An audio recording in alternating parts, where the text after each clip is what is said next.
assalamu alaikum wa rahmatullahi wa barakatuh mar musoninko ode asukof manton kunyi mo siringa o we khadangani lenki balu tv soninko miside salli hore ko occasion nga donc o we profiter ne ken kamaita o we duanga na asuke bira waga sonin karasui nanti alla gano waga sanen ko yaga na ko waga to finu khempandi o ga kiye kebe lenki ko tanga ke fanke bure be gay o sukof manton na ke fona alla nyaga alla ganna sire dangindo kamay o ga nya mukanoy gante jofeno ya inshallah rabbi kubeni khanu agedi raga wala nyaga ni da Allah gani saha nyangi da ado kubeni khanu ge to xeykunga wala nyaga na Allah gani degara xam posigir rekhenga o weti na Allah gani jomu nya Allah gani kheri nyaw jamanu kuno ko nga gani kheri nyango do khabila ke no ko nga agani kheri ro kanu ku minu no ko nga durundo mena khanga o weti na sukof man to ndaw da kunyi mo siringa o weti na khadanga ne kha sewo endo nyakhale nyani o ga tengine kat khay lenke ko tanga balu tv wassalamu alaikum wa rahmatullahi wa barakatuh press soni kara grande salle sonore lenke ko tantini ata o rawetini alhamdulillah haran danyiti kileke fo gibe to yagan kawanta nyangini bawo ganninga o yimenu da kudi menga aya geni salli kharonuku o menyi yonga o menyi horunga imenyi bangeno kundu ya sere menyi wala sere menyi muku kallenke ko tanga alla de nya fonnan kayu kite sonin karano honga igede kun initiative ni wutudu da igede hakkele sire kita iga sagene tini onan daga mecce ke khara agini journaliste ko ke nan daga khara natu nalli o khanu ga katono o khabila ke khibaru mbagani ni mo gombe ya bawo o wetuna to soni ko ni safara no nyai sorongo daga ni duna karasuya sere wenyi ni lenke ko tanga we france ma we canada ma amerika lenki ke kota nga salle ke ganyana ere mo gombe a hataji ntewi mo siringa iga walla iga simmeno do kare iga simmeno do obire mo ngaire agana ke wor lenke kota rawa hakle la to nini arawe katono asewoni ni mo siringa nde simati ni kenyi me banani baraji yogwai presque 40 ngani donc tina alhamdulillah lenke kota konnan kayunge jope gilli iga tingini ken kare kudo o finunga bangene o khibaru nga katono bakasella ngotina ta alla ganna ken talanjidi alla ganna talande ni kane o gede misalo beniko ndesima balu tv ne kemme ano ko nga Allah bawni khano kama iga gollum po sirundo gollum po horunde ber no kudo o finu nga katono sankini mo gombe inshallah ga saha nan kisi baka ke watte kubenu saha watan togani ibenu gama wati Allah ganta watte ke koy Allah ganta kinya on Allah nyagarno sallu gabo arno sumu gabo arna o hiju gabo arna ke watte urgi baka duna sukama emre kiani se febo ga kono Allah ganna khairinya silamin cudangani na wigilo do saha nyango dangani e kubenu go kane misurundi wal maminu Allah ganna idallandi golle kedi e kembere ngaw kara furube no kaga fati bakore Allah gan nyampi maka odo kubenu gani sallini waga do yerundo kunkane igan takadi igan takayere len kon Allah nyaga Allah gan ni nema na donon pasidangani yere nar janna kallangun te nyangi da takay o xabe ga toxi halal to jarabi kembere nga kian no dangani on Allah nyaga Allah gan no sallu gabo aga sun kebere waga na waga khalen koy wa assalamu alaikum wa rahmatullahi assalamu alaikum wa rahmatullahi ta'ala wa barakatuh balu tv o hakuni ni o hakebere waga ke kota khora ke Allah gar koya kengani banan challenga arafa sikem palle Allah da sawaynya muminin cudanga bawana arafa kota na kota khoreyan kota ke yani Allah ga komo horana agiron aljannay ati sersugo sigi arafa anga khalasi Allah danga la ilaha illallah ati taqissun tandanga aljanna falle do kayan aljanna lemu nganaro wajibi nyani ina fetinde bari te nyani Allah gara ke feti sunna faranga sunna nya mu'min nun kamma ona fetinde bari anga nanti feti en man nyakhali kota nyani nyakhali en qana manne sondo munna me khanu ona me dema ona hinne may donc sallañi message na Kenya solidarité ko atani banna do miskinan taxawnan tuy lemne do ya xaren taxawnan tuy kersa xunte fofo suntay o sumbana ñaxali kota ñani donc surtout anya banan challenga ken sun qason ke otinia tamarendo fotana xa banan kenna ciige kotanya yano duanga sudanga otini harna waga xallen koye insha Allah taala donc kenyani digami lanta gomono lenki balu tv bawana ke musiba ke be Allah gar yankando kamma kengani kanna kam musiba ya o khirse igatin Muhammad Harun drame balu donc ngana sigin kan lenki nantina foko sowayon ko tangana ni ke xawo kamma orante fofo de barni na digamu kudu fandita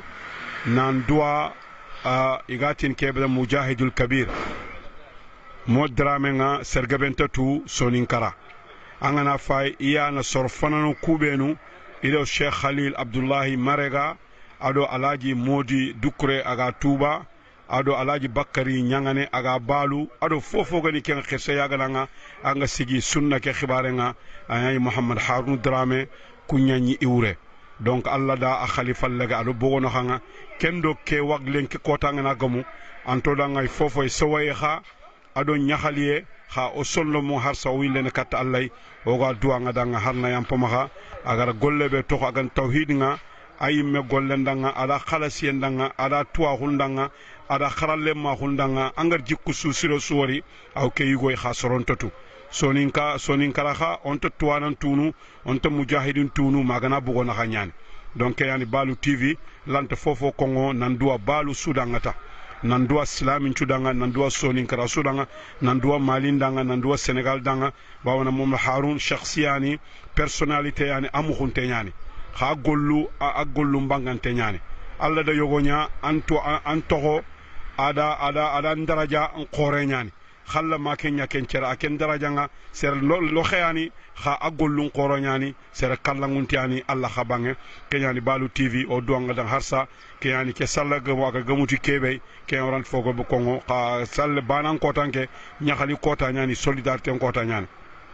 ken kha dange falle khade o ga ke al balaw ben honga on qawna cimmea manni sababun alla gar ke balaw yan khando kamma o gar ke al balaw bi raqasu nagati o khada manne kharano honga on kawnan taxwa on a évaluation de bari tubabu nga ko mo na crossinde de bari man de ke sababu o gara ku qasu nakati bira ke balaw no honga na burumbono misurun taxe makkantay hijuntay arafantay hôpital nun taxe école nun taxe économie num bono fofo bono aga ko ona balaw nyano honga alla garo yonkinin toxoga aga xara fofo bono ndia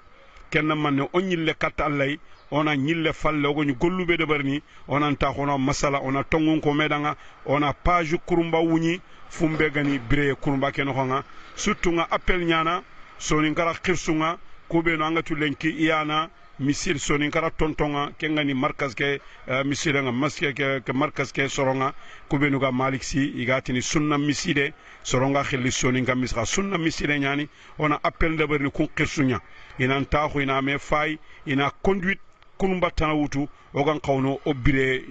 commencer mo hobe o yimme jukunu ndanga o yimme relation ndo me naxanga o yimme gol ñam mo honunga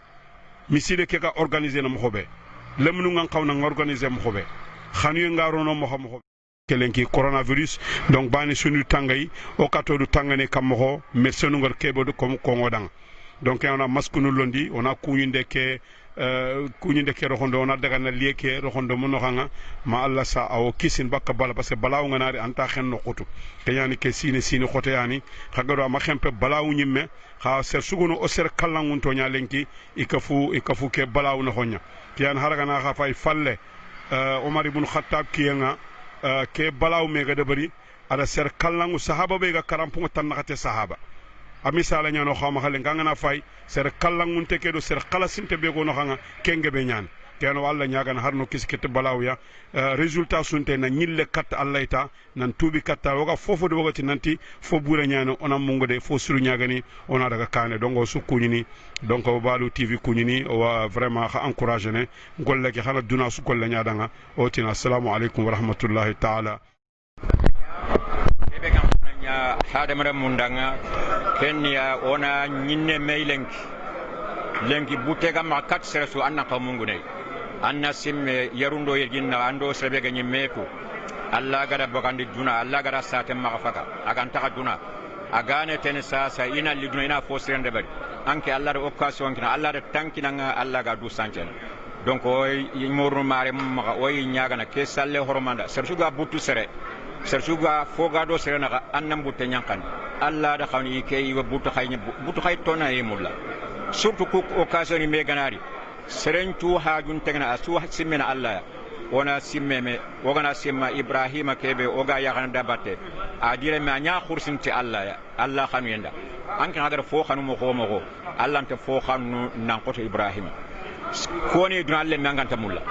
kan nille men nakarti alla an kanam butte ngarti alla butte be anna warti Allah sagona duwa medanga akhni be ni gafati alla gana hinnodia alla gano dinema nato ken ko tanya ligi ko tanka ngaddiga pana be ko yarundo e ngasere be ko onta jatatu o toallemo o marem o tagallemo anke ngabirene sasa I hajuna ma duwa umbana ona duwa daga non danga alla gana hinniya alla gani nema alla gano dika farjana ko mbene kani sallen ko ta nyagalien ko ta nyani butte ko ta fe mare magun ko ta nyani mare mbala ko ta fe ona me khanta ona me jura e to anu ngal kebe ha ko ona kitiki nengara ono gafa kanil lonu ko ndora ko nga to nani kenga natu ibiga angana tanta to wana ndiga mem ko duna an chankuna anta to wana ndiga mem ko la haran chankuna yan to anu nyanda ko ni ndiga mem ko yani alla gana wa khalen ko radio ke khana nawari ado television ko alla gana wa khalen ko alla gana khayida bismillahir rahmanir rahim fofana wa kunino mamana wala tigana ke kota yawmil eid ke gani banon challe qui traduit le sacrifice d'Ibrahim sallallahu alayhi wa sallam. C'est un grand jour, un jour de pardon, un jour de partage, un jour de pitié. Tout ça après la prière, c'est des actes de dévotion. Allah subhanahu wa ta'ala veut à travers ce jour qu'on puisse nous pardonner et adorer Allah subhanahu wa ta'ala par l'acte du sacrifice d'Ibrahim. C'est-à-dire toute personne qui a les moyens de faire le sacrifice, c'est une obligation de le faire. De le faire à des conditions. Des conditions, le bélier doit avoir 4 conditions. Il doit avoir l'âge au plus de 6 mois. Le bélier ne doit pas avoir d'handicap. Le bélier doit être propre. Voilà les conditions du sacrifice et on doit faire le sacrifice que pour Allah subhanahu wa ta'ala. Nous demandons à Allah subhanahu wa ta'ala de nous faciliter et d'accepter nos œuvres, d'accepter notre adoration. L'adoration n'est pas difficile, c'est l'acceptation de l'adoration qui est difficile. Donc je remercie toute la communauté soninké au nom à mon nom personnel, à ma qualité de secrétaire général de la Fondation Cheikh Khalil Marega et membre permanent du Centre islamique pour l'appel au Sunna et au Coran. Je vous remercie. Wassalamu alaikum wa rahmatullahi wa barakatuh.